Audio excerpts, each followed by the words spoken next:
Dzień dobry moi drodzy, w kolejnym odcinku na moim kanale. Parę miesięcy temu, kiedy to budowałem ten budynek, w którymś odcinku pokazywałem Wam, jak wiercimy studnię głębinową. Pamiętacie? No dobra, 15 minut później woda nam się już zaczyna klarować, tak więc już zaczyna wypływać coraz czyściejsza. No i zadawaliście wiele pytań, wiele komentarzy. Kamil, nagrałbyś odcinek, jaką podłączysz pompę, jakie sterowniki, jak to wszystko zorganizujesz, żeby zasilać dom bez najmniejszych problemów na długie lata. Ja do tej pory miałem to, można powiedzieć, na sztukę podłączone, tak żeby móc operować w domu. Natomiast dzisiaj, tak jak chcieliście, nagrywam Wam odcinek, w którym to pokażę, jaką pompę kupiłem, jakie akcesoria, jak to podłączam, jaki sterownik, wszystko od A do Z, jak podłączyć studnię głębinową. Jeżeli jesteście ciekawi, zostawcie łapkę w górę, bardzo mi to pomaga i zapraszam do oglądania.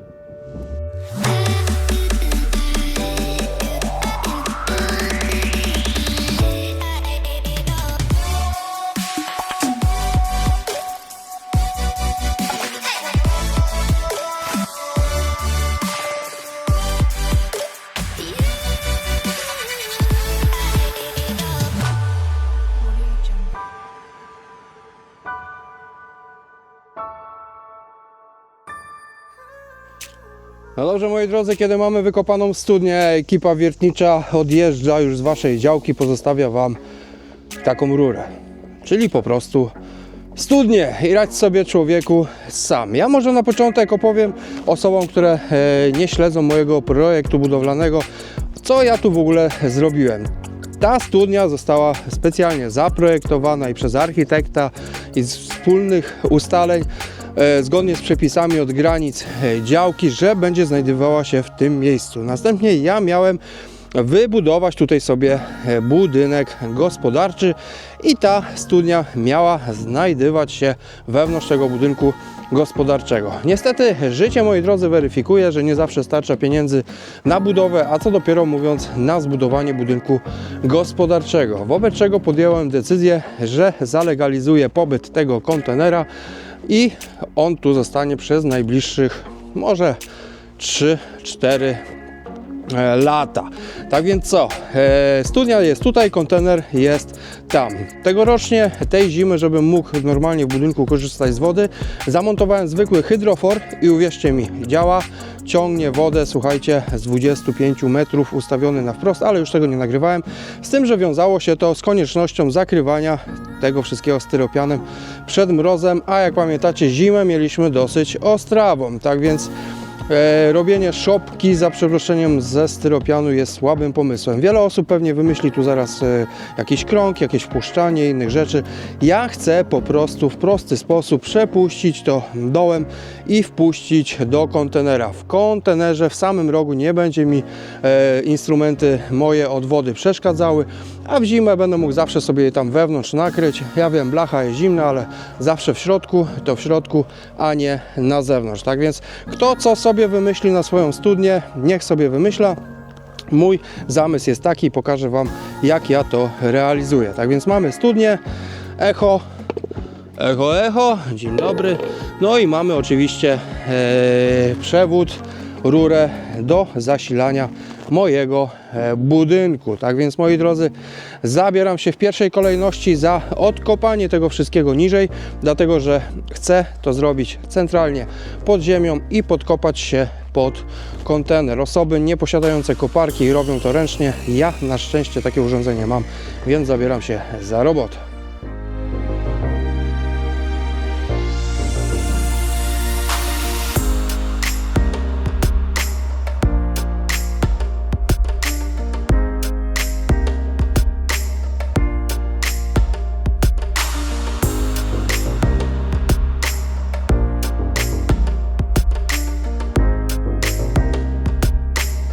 No i podkopałem się na tyle głęboko, żeby móc sobie na dole to wszystko połączyć, żeby to wszystko było pod ziemią. Podkopałem się już ręcznie szpadelkiem pod kontener. No i co? Rurę trzeba sobie skrócić. A jak to zrobić, moi drodzy? Zapewne i Wy będziecie musieli skrócić swoje rury, bo zawsze są jakieś przeróbki Ja do tego celu, słuchajcie, stosuję sobie odkurzacz, szlifierkę. Ważna rzecz. No i pamiętajcie, że utworzona już, wyczyszczona studnia nie wolno dopuścić do tego, żeby tam wpadły jakieś śmieci, więc warto dziecku zabrać małego balonika. Szczerze mówiąc, lepsze są baloniki dla dorosłych, bo są podłużne i są dosyć wytrzymalsze, ale na początek tego filmiku zabierzmy dziecku balonika, lekko go sobie nadmuchajmy i otwórzmy sobie rurę, wkładając go tam sobie dosyć ile damy radę, ale żebyśmy wiedzieli, gdzie on jest, że gdzie będę szlifierką obcinał rurę, żeby nie przebić tego balona, bo wszystkie śmieci spadną do studni głębinowej. Po prostu obciąć trochę wyżej i odkurzaczem przeczyścić. Znowu balonik sobie opuścić do poziomu, do którego nam trzeba, odkurzaczem wyczyścić, wyjąć balonik i tak będzie rureczka zrobiona. Fajny trik, podoba się Wam? Mi też. Lecimy.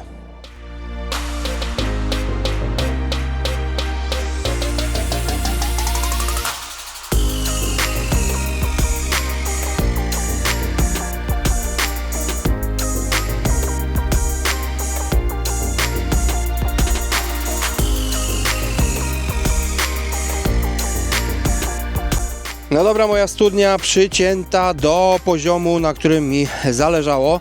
No i co? Trzeba to teraz jakoś zalepić. Moi drodzy, do tego celu stosuje się głowice studzienne.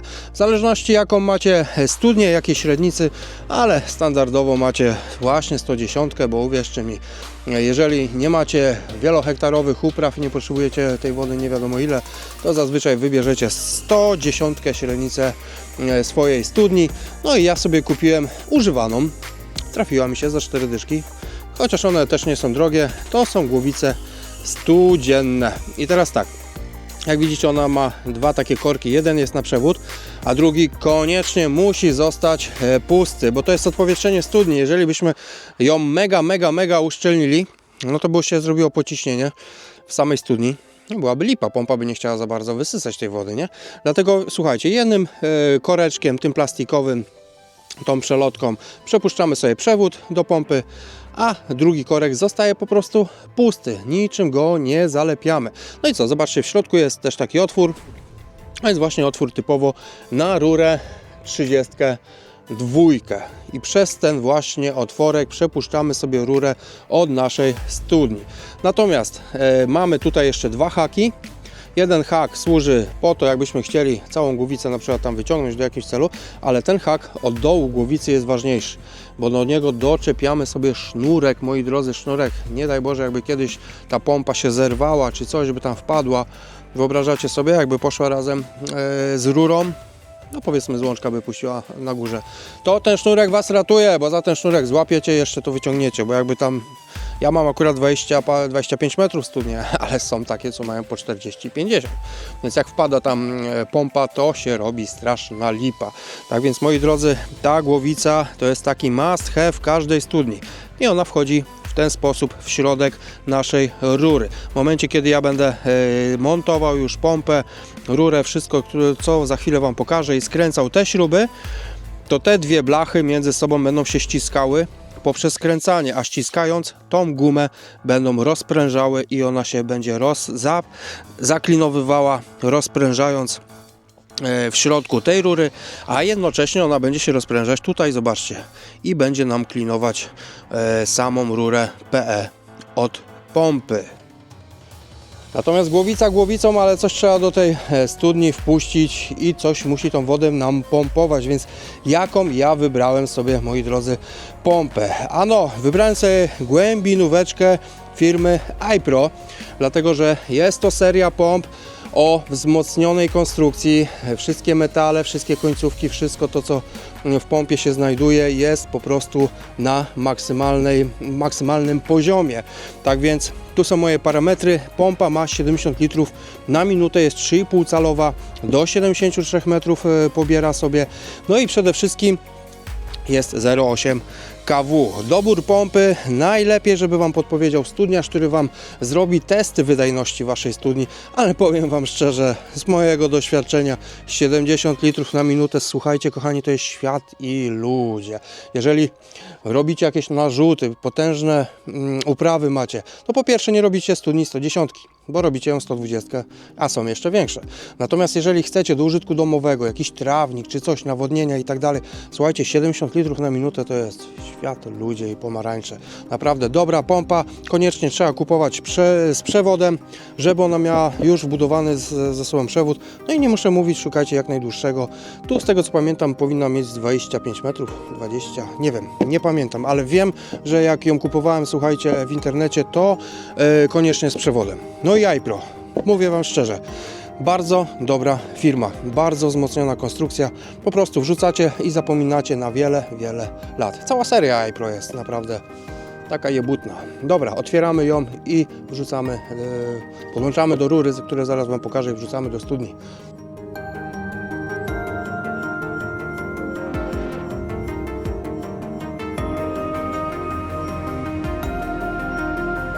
No i sama pompa wygląda w ten sposób i zaczynamy ją uzbrajać. Na górze mamy, słuchajcie, taki oto koreczek plastikowy zabezpieczający nam gwint.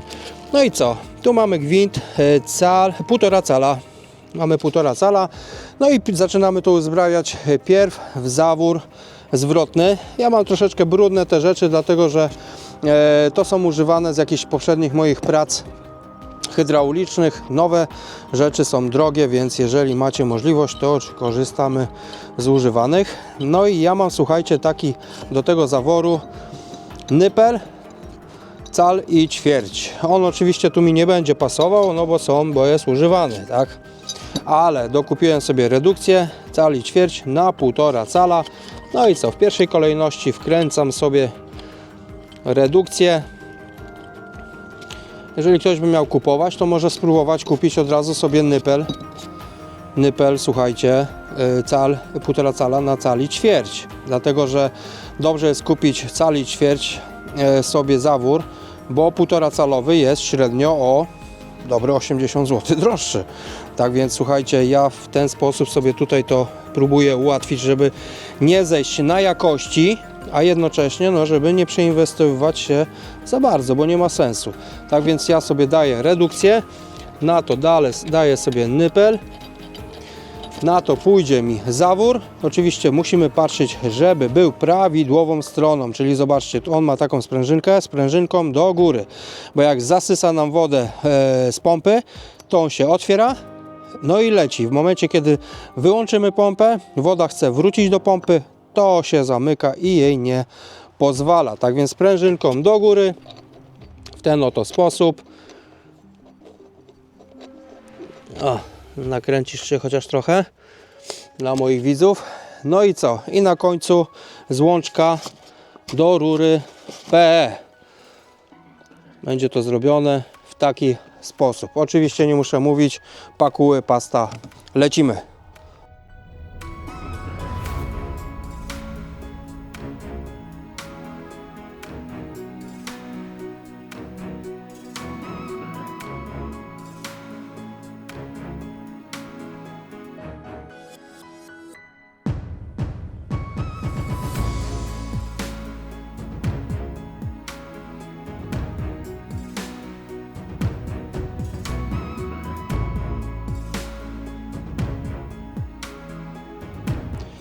Ok, kiedy mam to już wszystko skręcone, to teraz przerywamy i szykujemy sobie rurę 32.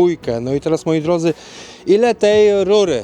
Ano tyle, ile macie studni. Różne studnie macie, różne głębokości, ale zasada jest taka, że ilość metrów, jakie macie studnie, lepiej, żeby pompa wisiała 2-3 metry nad dnem, ale to też nie jest do końca reguła, dlatego że zależy, jak wysokie macie lustro wody.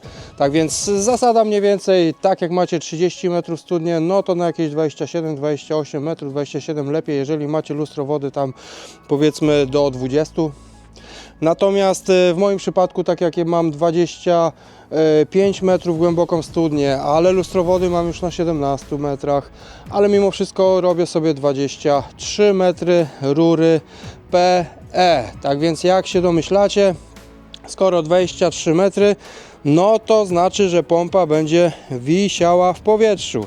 A jak będzie wisiała w powietrzu, to podczas włączania będzie wibrowała, będzie obijała się o rury, będzie być może się nawet coś obrusza w tej pompie. Nie potrzebujemy tego. Do tego służy, moi drodzy, centralizator. Tak więc kupiłem sobie, słuchajcie, centralizator marki IBO do pompy głębinowej. Centralizator, słuchajcie, wygląda w ten sposób i to jest taki moim zdaniem must have, ponieważ to kosztuje niewielkie pieniądze. To jest taki kawałeczek gumy, no takiej gumy. No i zakładamy sobie, słuchajcie, ten centralizator właśnie na tą rurę 32, a następnie przyłączamy naszą pompę głębinową. A jak założyć prawidłowo centralizator? Bo tu wiele osób też robi faux pas. Centralizator normalnie zakładamy i pierwszą opaskę mocno sobie skręcamy już na stałe. Następnie można sobie wziąć kawałek rury, czy to PCV, czy właśnie mojej 110, założyć sobie, zobaczcie, tutaj i sprawdzić mniej więcej, żeby nie było za ciasno, ale też żeby nie było za dużego luzu. Wtedy sobie centralizator delikatnie ściągamy, zobaczcie, się poszerza, odpowiednio sobie możemy ustawić. Jeżeli mamy studnię 120, to ściągamy go nawet troszeczkę bardziej, ale musi mieć luz w środku. No i jak już ustawimy, skręcamy go do końca. No i tutaj wystarczy, że zamontujemy sobie na końcówce. Ja oczywiście wziąłem troszeczkę dalej, bo będę tą rurkę tutaj przycinał i tutaj w tym momencie zamontuję sobie już tylko pompę. No a tak to ma wyglądać zmontowane na gotowo. Centralizator, złączka, smok, czyli zawór zwrotny, przyłącze i przewód. Na dzień dobry, jak już mówimy o przewodzie, jakieś 15-20 cm. Obcinamy sobie go. Życie jest brutalne, prawda? No producenci muszą Wam dać przewód, żeby ta pompa jakoś wyglądała, bo powiecie, że jest niekompletna.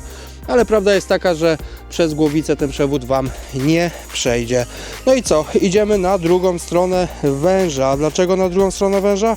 No bo jakbyśmy w tym momencie puścili to wszystko do studni, a jak mówiłem, to jest 2-3 metry krótsze niż nasza studnia, to po prostu by to nam wpadło do środka i tyle byłoby z tej całej historii. Więc idziemy na drugą stronę. Tam musimy sobie zabezpieczyć końcówkę, zakładając właśnie tą naszą głowicę. Głowicę przerzucę sobie właśnie przez końcóweczkę w ten oto sposób. Niestety u mnie nie pada deszcz już chyba od samej zimy. Wszędzie piachu jest kupę. Później zrobimy przepompowanie, żeby to przeczyścić. No i co? Głowicą w dół, czyli w stronę pompy. I przekładamy to w ten sposób. No ja tutaj, słuchajcie, w tym miejscu zakleję sobie i zabezpieczę taśmą. Jedno powiedziałem, drugie zrobiłem. Miałem sobie, słuchajcie, obkleić to taśmą, dlatego że jakbym rzucił to wszystko do studni, żeby mi za tą taśmę głowica nie przychodziła. Ale po co sobie robić 2 razy robotę? Od razu wrzuciłem kolanko, bo w moim systemie akurat będę skręcał pod kontener. No i co? Słuchajcie, idę po przewód. Przewód jest specjalnie tak zwinięty, dlatego że przeciągam aż do głowicy, ale nie jest to zwykłe przeciągnięcie na wprost. Zobaczcie, średnio co 2 metry podchodzę z całą wiązką, przerzucam sobie pod rurą i znowu co 2 metry idę z całą wiązką. Ciężko trzymać kamerę i coś nagrywać. Przerzucam pod rurą. I chodzi o to, żebym na całej rurze średnio co 2 metry delikatnie ten przewód wokół tej całej rury owinął. Nie ma być to jakaś nie wiadomo spirala, tylko nie ma być po prostu prosto, ale delikatnie ma być przewinięte.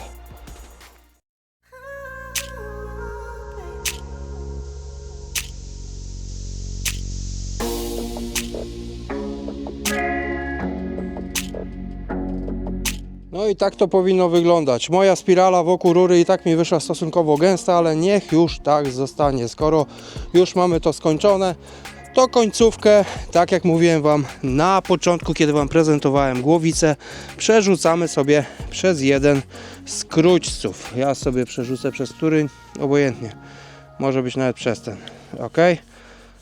Przerzucamy sobie go na zewnątrz. Bardzo ciężko się trzyma kamerę, więc wybaczcie.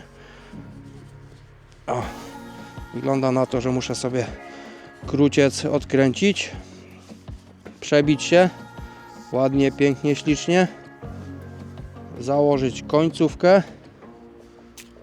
ok, dobra, zaraz to zrobię. Bądź co bądź, wiemy, o co chodzi. Kabelek przechodzi sobie przez głowicę. Dobra, jak już jest, to ściągamy. No i pięknie. No i co? Gotowe do wrzucenia do studni? No niestety, moi drodzy, nie gotowe do wrzucenia do studni, bo jakbyśmy to teraz tak wrzucili, a znowu nie wiadomo co, musimy tutaj, moi drodzy, to nie jest 2-3 metry, że weźmiemy sobie pręta zbrojeniowego i tą pompę jakoś wyciągniemy. Studnie są na 20, 30, często 50 metrów, to są zawrotne głębokości. Musimy się zabezpieczyć najlepiej jak się da. Gdyby coś tu puściło, nie wiem, z czasem może od wody dostało jakiegoś kamienia czy innej rzeczy, coś by puściło i byście zgubili pompę na 50 metrach, ja już nie mówię o szkodach środowiskowych, jakie byście wtedy wyrządzili, ale jednak faktycznie nie można czegoś takiego robić. W tym celu, słuchajcie, trzeba koniecznie zakupić sobie sznurek.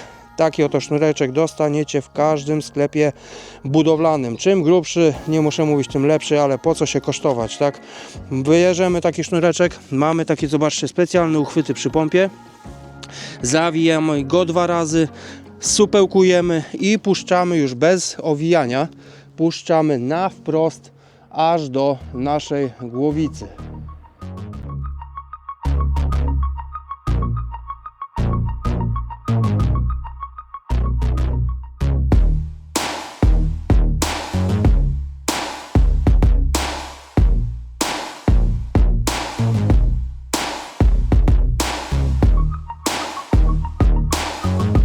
Może dla wielu osób to, co mówię, wydaje się zbyt nudne i zbyt szczegółowe, ale uwierzcie mi, każdy z tych etapów jest bardzo ważny.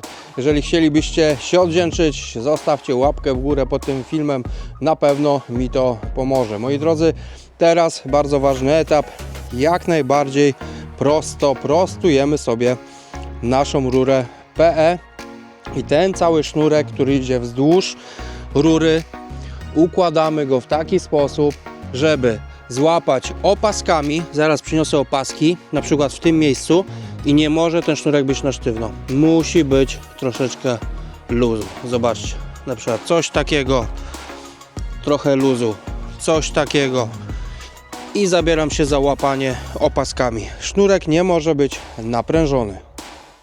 I tak to ma, moi drodzy, wyglądać w efekcie końcowym. Sznurek przepuszczony przez rowek centralizatora, opaska, o, muszę jeszcze ją przyciąć, jedna mi została, luzu na sznurku, luzu, przewód owinięty wokół rury, ale z luzami sznurek, opaski koniecznie białe.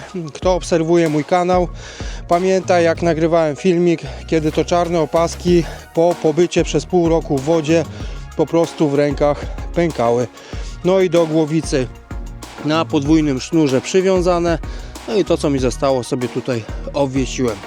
I w ten oto sposób mogę śmiało powiedzieć, że ten system, to rozwiązanie jest w pełni gotowe do rzucenia w studnię.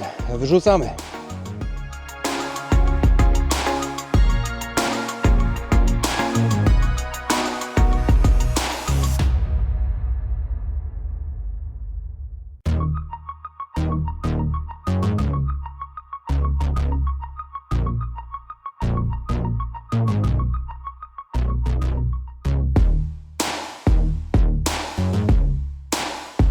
No i wszystko ładnie, pięknie sobie siedzi w środku, głowica ładnie się spasowała z moją rurą. I ja teraz sobie wyciągnę kawałeczek, założę sobie taki oto pierścień, który jest, może żebyście lepiej widzieli. Dobra, ciężko się filmuje. Ja sobie po prostu spróbuję delikatnie nawet przytrzymać ręcznie, nie zakładając tego pierścionka, bo ten pierścionek by mi przydał się na czas filmowania. Przytrzymam sobie w powietrzu, żeby to było z 5 cm, słuchajcie, nad głowicą i zaczynam mocno skręcać te śruby. Te śruby spowodują, tak jak Wam pokazywałem, guma zacznie się rozpierać, zamykać studnię z tej strony i jednocześnie uszczelniać rurę 32. No i moja głowica już porządnie skręcona. Rura nie do ruszenia, nawet ciężko ją przekręcić na bok, wycelowana pod kontener, tam gdzie będzie to wszystko docelowe. Dobra, moi drodzy, teraz znowu kolejna rzecz na moim patencie. Robię sobie coś bezprecedensowego, mianowicie biorę sobie, słuchajcie, trójnik 160 kanalizacyjny na 110, no i przekładam sobie, słuchajcie, kabelek przez środek. O, tutaj na razie w ten sposób. No i sobie, słuchajcie, ten trójniczek nakładam na to wszystko tutaj. Fajnie, jakbyście jeszcze Wy to widzieli. O, w ten sposób. Z tym, że u mnie jest troszeczkę za wysoko, tak więc wezmę sobie kawałek rury, utnę i dam kielich, żeby było od dołu. No i żeby to było w ten sposób. Na wierzchu zakładam kapturek i wszystko zasypiemy. Zasypiemy ziemią i zapominamy o tej studni. Natomiast jeżeli kiedyś się coś wydarzy, albo ja zauważę, że po prostu pompa się zepsuła, odkopię sobie do tej rury, zdejmę sobie, słuchajcie, zaślepkę górną, odkręcę sobie, zobaczcie, jeden przewód, drugi przewód, zdejmę sobie po prostu, zobaczcie sobie tutaj te złączki, no i pociągając właśnie za ten nasz, z tej strony jest hak, wyciągnę sobie do samej góry pompę i ją po prostu wymienię na nową, jeżeli zajdzie taka potrzeba. Ale po to zainwestowałem właśnie w pompę iPro, żeby tego nie robić. Wierzę, że te pompy naprawdę wytrzymują tyle, ile mówią karty katalogowe i to, co można przeczytać w internecie. Tak więc zabieram się, słuchajcie, za przeróbkę. Dobra, żeby zbędnie nie przedłużać tego odcinka, bo jest jeszcze wiele rzeczy, które chciałbym Wam pokazać. Od razu pokazuję, co zrobiłem. Dociąłem sobie kawałek rurki, włożyłem mój trójniczek, zalepiłem sobie tutaj tą końcówkę taśmą, żeby mi piachu po prostu tutaj nie wpadło i włożyłem sobie otulinę. Przedłużyłem sobie również rurę, która idzie od domu i wszystko poszło do kontenera. Ale sobie, moi drodzy, zdaję sprawę, że osoby, które dotarły do tego momentu filmu, zaraz powiedzą: Kamilu, ale będzie lipa, tylko przyjdą mrozy, to Ci wszystko zamarznie, bo jest bardzo płytko, nie ma strefy przemarzania. Zgadzam się, jest płytko, ale moi drodzy, ostatnio jest bardzo modne takie słowo, modne. Game changer. I moim game changerem, moi drodzy, jest jak zwykle często spotykany w moich odcinkach Polinor. Tak więc darmowa reklama dla Polinoru, ale uwierzcie mi, kuźwa, naprawdę działa. Tak więc słuchajcie, wszystkie te rury w tym momencie psikam.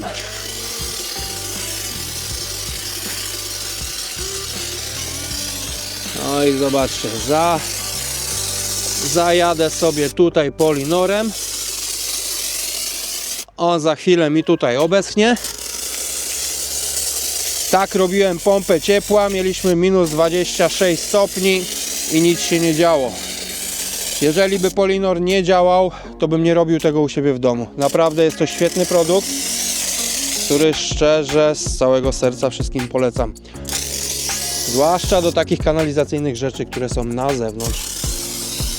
Dobra, nie będę trzymał kamery w ręku, muszę to wszystko opolinorować i niech sobie wysycha.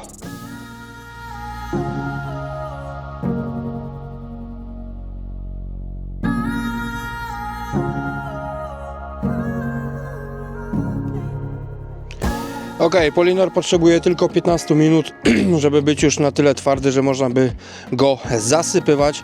Tak więc zobaczcie, rura jest, dostęp jest, ewentualnie kluczem odkręcam jedną, drugą, kolanko biorę w rękę, wyjmuję głowicę, wyciągam wraz z pompą, pompę wymieniam. Ale będzie to wymagało oczywiście dokopania się do tego miejsca, dlatego że od góry tego nie zrobię. No i co, wkładam sobie w tym momencie drugą rurę kanalizacyjną, no i na górę zakładam sobie zaślepkę.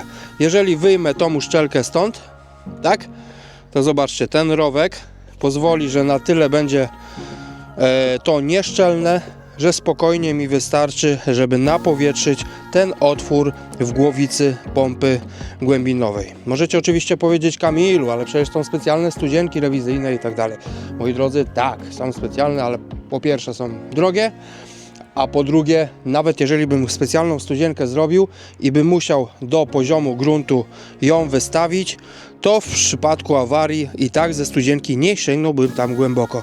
Czy taką rurę, czy studzienkę, i tak musiałbym to wszystko odkopywać. A musiałem zrobić to na tamtej głębokości. No wiadomo, strefa przemarzania, strefą przemarzania, ale czym głębiej, tym po prostu lepiej i wiem, że mi to nie zamarznie. Dobra, biorę szpadel, pierw obsypuję sobie szpadelkiem infratne miejsca i zasypuję wszystko w całości.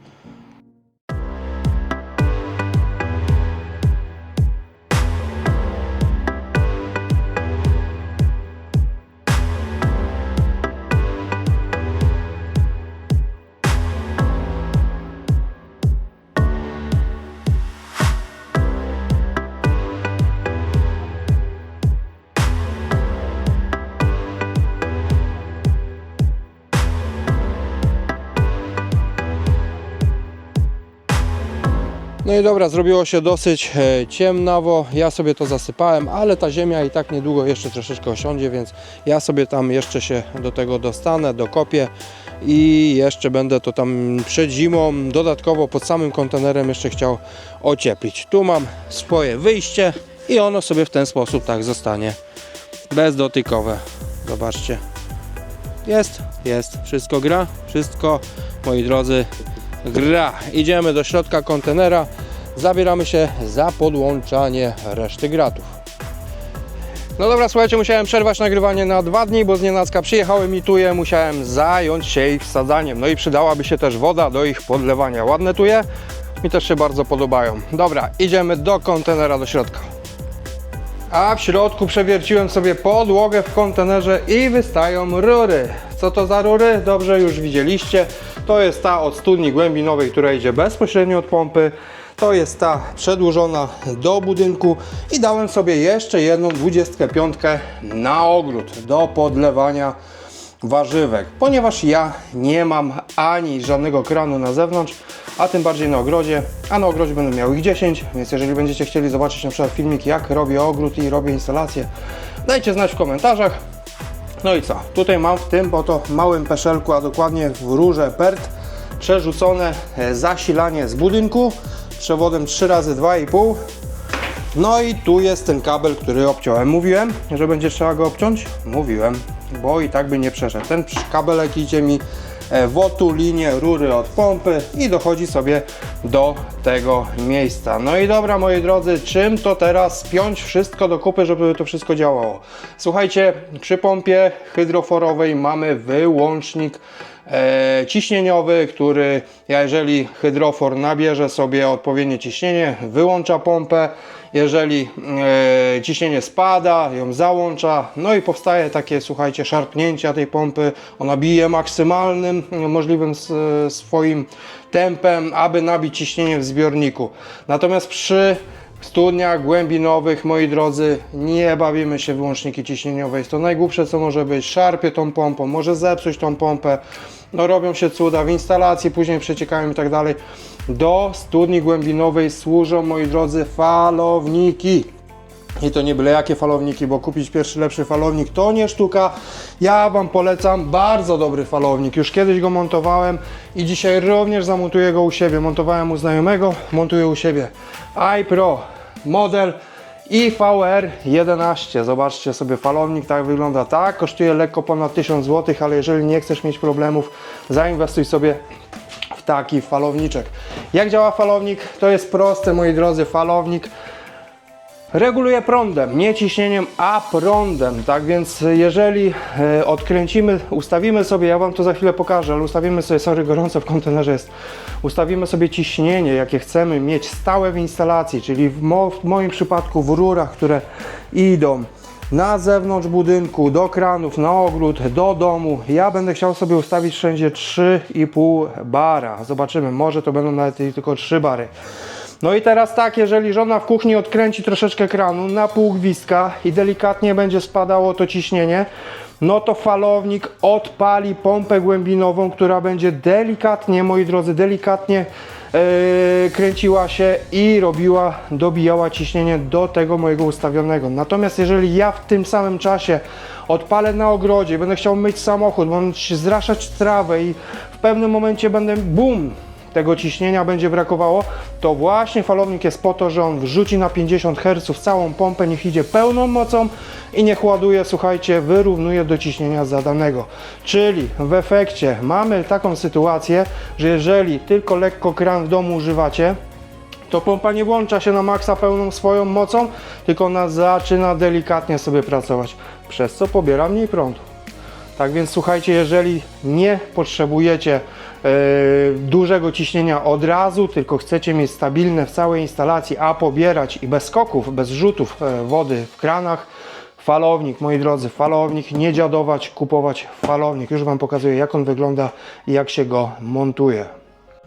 Zrobimy szybki unboxing, bo mi się podoba ta naklejka. Zobaczcie, uwaga, produkt powinien być instalowany przez wykwalifikowanego instalatora, czyli, moi drodzy, w skrócie mówiąc, przez każdego, kto nie pije alkoholu. Tak, bo montaż jest banalnie prosty, ale będzie trzeba uważać na kilka rzeczy. Zobaczcie, sam falowniczek wygląda w ten sposób. Ja go sobie wyszarpię. Ok. O, tak wygląda falowniczek, moi drodzy. Nie podłączamy go nigdzie do wody. Zobaczcie, nie ma żadnego przyłącza wodnego. Jest tylko i wyłącznie do prądu. Z falownikiem jest jeszcze czujnik, który przed chwilą wyjąłem. Zaraz po niego pójdę. Ok, a czujnik wygląda w ten sposób. Nie miałem go w pudełku, bo musiałem pojechać do sklepu, pod niego dobrać sobie trójnik. Trójnik, słuchajcie, calowy. Cal na 1/2 tutaj, a my potrzebujemy na ten czujnik 1/4, więc jeszcze sobie dobrałem redukcję. Więc najlepiej było pojechać po prostu do sklepu i to kupić. Tak więc on będzie sobie, zobaczcie, przepływ wody w całej instalacji. Zaraz Wam to pokażę co i jak, a ten czujnik będzie badał, czy jest te 3,5 bara, które ustawię. Jak będzie spadało, będzie odpalał pompę. Moi drodzy, ale to nie może działać sobie tak bezpośrednio. Do tego musimy dać jakiś bufor, czyli jakąś membrankę, czyli zbiornik. Ja sobie wybrałem, słuchajcie, taki oto zbiorniczek. Malutki, duży mi nie potrzeba, więc spokojnie da sobie radę. Chociaż wiem, że poprzednio jak montowałem, to zamontowałem od hydroforu 24-litrowy. Więc bez problemu było, po prostu miałem go za darmo. Teraz nie miałem żadnego, to nie chciałem 24-litrowego, kupiłem sobie po prostu o wiele mniejszy. Zbiorniczek wygląda w ten sposób. Załatwiłem sobie od razu, o, tak, ja gadam, a Wy nie widzicie. Załatwiłem sobie od razu, słuchajcie, opaskę. Zaraz Wam powiem, po co ta opaska będzie mi potrzebna. Albo od razu Wam powiem. Tu w kontenerze, zobaczcie, wszędzie w rogach mam takie uchwyty. Ja sobie przyczepię pręta zbrojeniowego i na starcie zamontuję sobie ten zbiorniczek.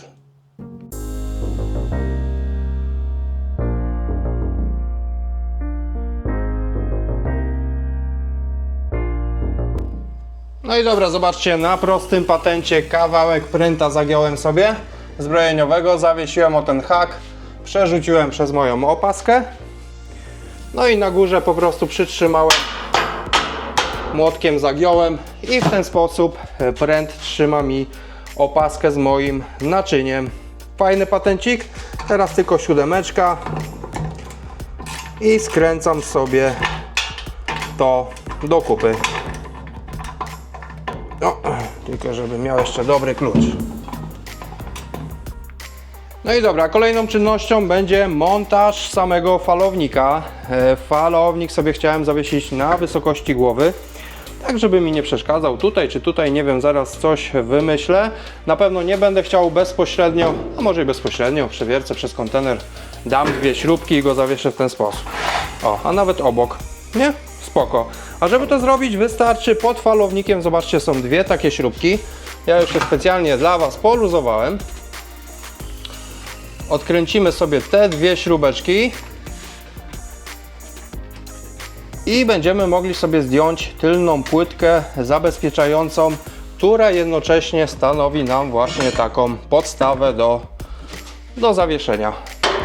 Zobaczcie, ile mamy dziurek. Możemy sobie przewiercić gdzie chcemy. Co prawda niechętnie wiercę w kontenerze, ale dla dobra sprawy te dwa małe otworki zrobię.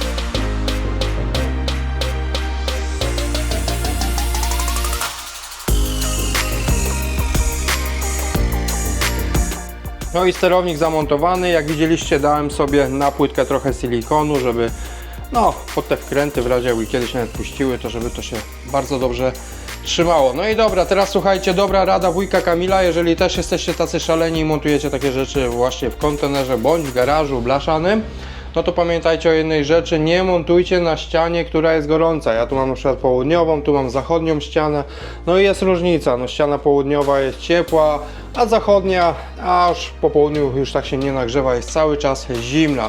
A falownik ma swój mały radiator i on też potrzebuje chłodzenia. Jeżeli wszystkie wasze ściany są gorące, no to pomyślcie, żeby dać na przykład jakąś deseczkę czy coś, żeby był odsunięty, żeby się nie grzał. To taka moja rada.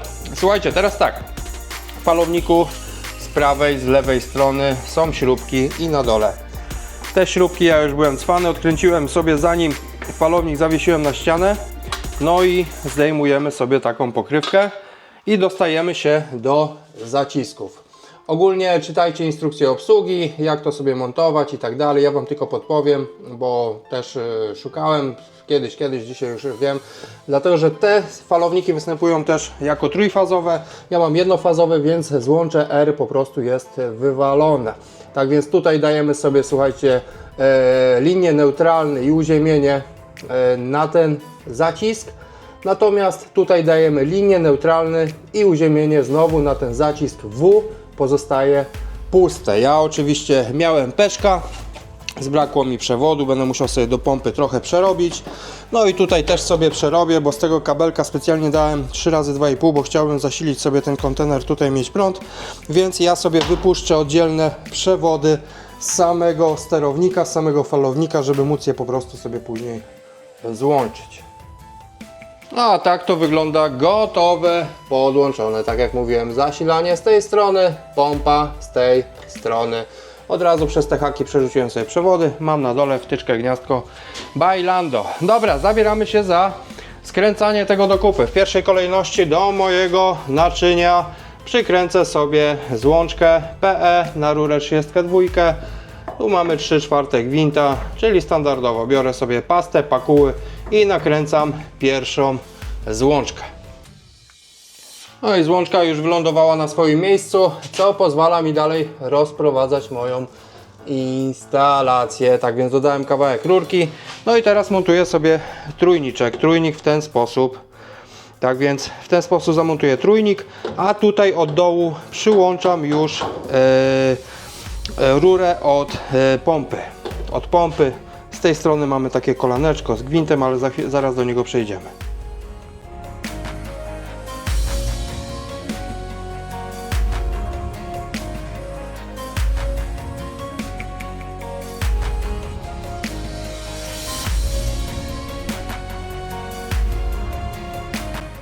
Ok, ten trójnik już tak wygląda. Tak jak mówiłem, z tej strony mam kolano z gwintem zewnętrznym calowym. Do niego dokręcam sobie mój trójniczek mosiężny z redukcją do 1/4, tak, na czujnik, który będzie połączony z falownikiem. Tak więc kręcimy. Ok, żeby Was za długo filmem nie męczyć, to już od razu skończyłem całą instalację, tak więc zobaczcie od tego trójnika, co tutaj za chwilę będziemy czujnik wkręcać. Dałem złączkę i kolejny trójnik już na PE. Redukcja, zawór do wody, która będzie sobie szła na podwórko, na ogród, na zimę będzie zakręcany, tak więc po odkręceniu będą zawory dodatkowe na zewnątrz, więc to już byłoby skończone. No i co, moi drodzy, zostałoby nam chyba ostatnia rzecz, a mianowicie ten czujniczek. Ten czujniczek, słuchajcie, wkręcam sobie właśnie w ten trójnik, co tutaj dałem. On ma swoją uszczelkę, więc nie trzeba na pakuły go jechać. Ja go za chwilę wkręcę, bo tutaj zobaczcie, wykręca się ten przewodzik. O, w ten sposób. Więc można sobie go odłączyć. Jedną ręką ciężko to robić, ale i tak się udało. Dobra. I zobaczcie, sam czujnik sobie tylko wkręcę. A kiedy już go ścisnę na gotowo, to wtedy podłączę przewód. A przewód idzie do falownika, do pozycji 24V i C. Czyli plus idzie na 24 i minus czarny przewód od czujnika na C. Ok, montaż zakończony, klapka od falownika założona, więc możemy sobie spokojnie podłączyć po prostu falownik do sieci. Powtórzę dla osób, które pomijają pewne etapy. Ja podłączam do sieci falownik. Falownik decyduje, jaki prąd podać, jaką częstotliwość prądu podać na pompę drugim przewodem i tak steruję sobie pompą, żeby ciśnienie zgadzało się zgodnie z tym, co ja ustawię. Ale zanim jeszcze odpalimy, moi drodzy, producenci wiedzą, po co nam te falowniki są, więc ustawiają ustawienia fabryczne, już poniekąd przystosowane do tego, co my chcemy. Tak jak ja mówiłem Wam w całym filmiku, ja bym chciał tutaj mieć 3, może 3,2 bara stałego ciśnienia. No i zobaczcie sobie ustawienia domyślne w instrukcji, jakie mamy. Zobaczcie, 3 bary to mamy standardowo, punkt pierwszy. Będzie się załączała pompa, kiedy ciśnienie zejdzie do 2,4 barów, więc to, co mi tutaj jest akurat potrzebne. Jeszcze częstotliwości, o zobaczcie, U08, tak? 30 Hz. Startuje od 30 Hz. To jest bardzo dobrze, bo nasza sieć energetyczna, co prawda jestem w off-gridzie, ale wszystko mamy na 50 Hz, więc najniżej dla bezpieczeństwa, dla pompy, niech sobie od tych 30 startuje, wolno kręci. Jeżeli mamy lekko kran odkręcony, a jak rozwalimy go na maksa, to niech tłucze pełną mocą, czyli na 50 Hz. Tak więc bez najmniejszego problemu ja odpalam to bez wstępnych ustawień. Aha, jeszcze jedną rzecz, którą warto przy tym falowniku, jakbyście chcieli sobie ten falownik zamontować, pokazać. Zobaczcie punkt 5, ustawienia. Ten falownik, kiedy weźmiemy sobie, słuchajcie, ustawimy go na, musimy go ustawić na jedną fazę, bo on ma funkcję trzyfazowego zasilania, no bo i mamy, słuchajcie, pompy trójfazowe, tak? Więc ten falownik tak samo może to nam zrobić. Musimy wejść po uruchomieniu w parametr, zobaczcie, co tu jest napisane, U338 i ustawić na 0. Ja już kiedyś montowałem tego typu falownik, więc wiem, że jeżeli tego nie zmienimy, to po rozkręceniu na maksa zacznie nam błędami sypać i tyle. Dobra, słuchajcie, teraz tak, w domu mam zawór główny, który jest w tym momencie zakręcony, bo w razie czego coś jakby się stało, nie wiem, by chciała wywalić na 5-6 barów, nie chciałbym, żeby coś mi uszkodziło w domu, więc w domu mam zakręconą wodę, czyli tu mam odcięte. Natomiast na ogrodzie pozdejmowałem sobie wszystkie zatyczki, otwieram na maksa, że w razie, mówię, przy pierwszym pompowaniu jak coś, to niech sobie leci na ogród. No i co, odpalam sobie, słuchajcie, włączam zasilanie.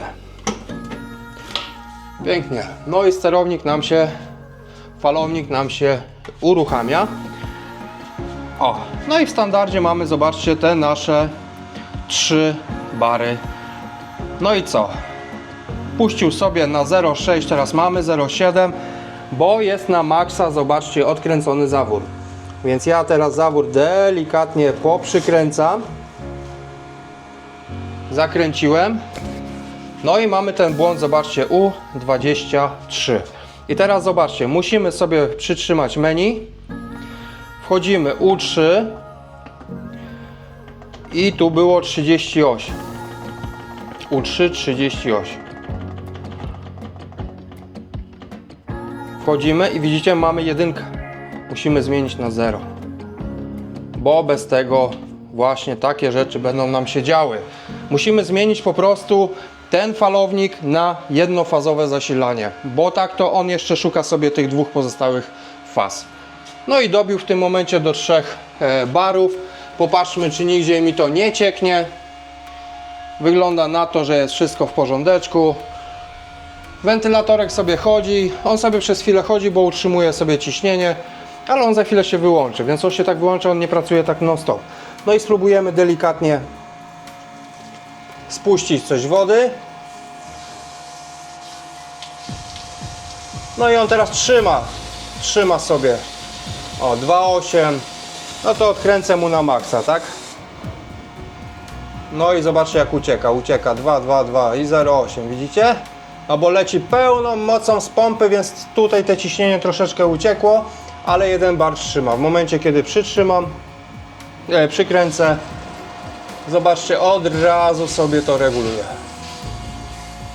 Mogę zamknąć i zobaczcie, doszedł sobie nawet do 3,2, ale to nadal jest w zakresie tej trójeczki ustawionej i pompa jest wyłączona. Nawet sobie troszeczkę obniża. Bardzo fajnie. O, i się wyłączył. Ciekawe, czy będziecie słyszeć, kiedy pompa się uruchomi. Bo to jest takie charakterystyczne. Takie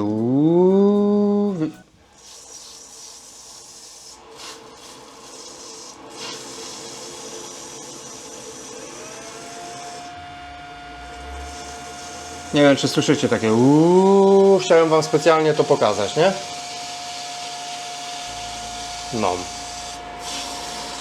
No i ciśnienie możemy sobie zwiększać. I to jest właśnie falownik, moi drodzy. Jeżeli odkręcimy sobie delikatnie kran, powiedzmy w kuchni, troszeczkę nam ciśnienie zejdzie, to pompa nie będzie napierdzielała na 50 Hz. Ona delikatnie tymi 30 sobie będzie pracowała. Natomiast kiedy jeszcze odwalimy nawodnienie w ogrodzie, potrzebna jest moc, wtedy falownik daje 50 Hz, pełna moc na pompę i mamy i w domu, i w ogrodzie. Tak więc mamy pompę zabezpieczoną, żywotność pompy się o wiele zwiększa. No i zarazem, słuchajcie, rachunki spadają. Uwierzcie mi, rachunki spadają, jeżeli ona sobie często na wolniejszych obrotach chodzi. No i co, moi drodzy? Prosta instalacja, bez większych głupot. Ja jeszcze co prawda tu będę sobie tam przerabiał, bo lekko mam problemy z kamieniem, więc pewnie jeszcze tu doleci niebawem uzdatniacz. Gniazdko będę chciał sobie jeszcze przerobić, żeby skorzystać z tego prądu też i tutaj na kontenerze. No i co? Działa. Prosta instalacja, filmik długi, ale mam nadzieję, że w tym sezonie bardzo wam się przyda, dlatego że jest to takie kompendium od A do Z, jak uzbroić tą studnię. Moi mili, jeżeli moje filmiki podobają się wam, zostawcie łapkę w górę, zostawcie subskrypcję. Zapraszam do oglądania kolejnych materiałów. Dzięki za obejrzenie, trzymajcie się ciepło, cześć!